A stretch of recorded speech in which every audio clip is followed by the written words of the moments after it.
اگر شمالی کوریا جنوبی کوریا پر حملہ کرتا ہے تو اس کا سب سے زیادہ فائدہ کس کو ہوگا؟ اس کا سب سے بڑا بینیفیشری ماسکو ہوگا۔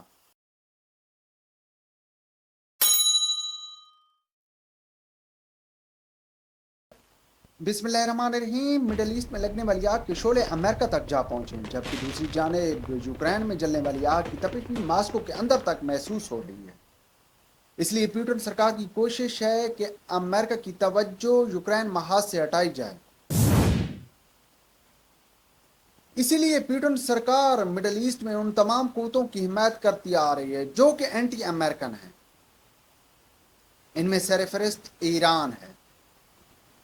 تازہ ترین صورتحال یہ ہے کہ امریکہ کو خود اسرائیل کی مدد کے لیے اپنی فوج بھیجنا پڑ رہی ہے۔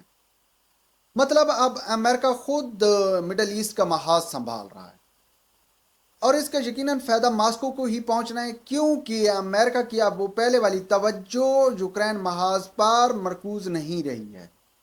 اس کے علاوہ امریکہ کو کورین ریاستوں کے اندر بھی ایک دھچکا لگنے جا رہا ہے، اور اس وقت کی تازہ ترین اطلاعات کے مطابق جنوبی کوریا اور شمالی کوریا کے درمیان بھی معاملات کافی زیادہ کشیدگی اختیار کر چکے ہیں۔ ویسے بات کی جائے کورین ریاستوں کی تو جنگ عظیم دوم کے وقت کوریا پر جاپان کا قبضہ تھا۔ جاپان کی جنگ ہارنے کے بعد کوریا کا ایک بڑا حصہ امریکہ کے زیر تسلط چلا گیا، جبکہ ایک حصے پر کم خاندان نے قبضہ کر لیا۔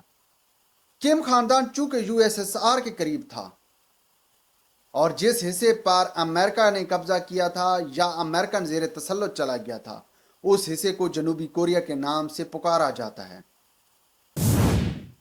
جبکہ جو حصہ یو ایس ایس آر کی زیر نگرانی چلا گیا تھا اس پر کم خاندان حکومت کرتے آ رہا ہے۔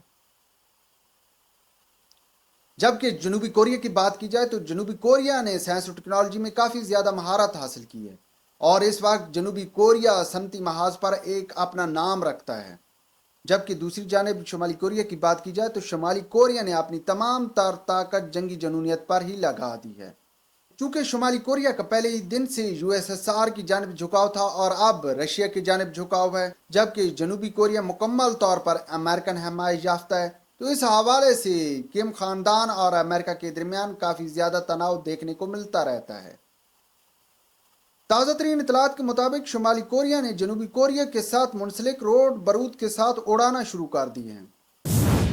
تاریخ میں پہلی بار امریکن پریزیڈنٹ ٹرمپ ہی تھا جس نے شمالی کوریا کی سرزمین پر جا کر کم سے ہاتھ ملایا۔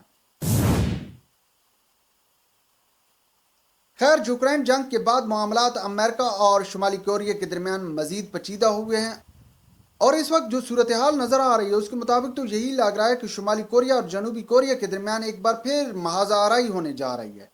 اس سے پہلے بات کی جائے تو 1950 سے لے کر 1953 تک بھی شمالی کوریا اور جنوبی کوریا کے درمیان جنگ جاری رہی۔ یہ جنگ اس وقت عالمی برادری کی کوششوں کی وجہ سے رک گئی تھی، مگر دونوں ممالک کے درمیان تناؤ چلتا آ رہا ہے، اور یہ تناؤ اب کسی بھی وقت جنگی صورتحال میں بدل سکتا ہے، اور ماہرین اسی خدشے کا اظہار کر رہے ہیں کہ شمالی کوریا اور جنوبی کوریا کے درمیان اب کسی بھی وقت محاذ آرائی ممکن ہے۔ اب یہاں پر اگر شمالی کوریا جنوبی کوریا پر حملہ کرتا ہے تو اس کا سب سے زیادہ فائدہ کس کو ہوگا؟ اس کا سب سے بڑا بینیفیشری ماسکو ہوگا، اور جنوبی کوریا کو بچانے کے لیے اپنی تمام تر توانائی امریکہ جنوبی کوریا پر صرف کر دے گا، جس سے یوکرین کا میدان پیوٹن کے لیے مکمل طور پر خالی ہو جائے گا، اور پیوٹن اس میدان کو آسانی سے حاصل کر لے گا، کیونکہ ایک جانب امریکہ مڈل ایسٹ میں مصروف ہوگا تو دوسری جانب جنوبی کوریا میں مصروف ہوگا، کیونکہ یوکرین کی نسبت مڈل ایسٹ اور جنوبی کوریا امریکہ کے لیے بہت زیادہ اہم ہے۔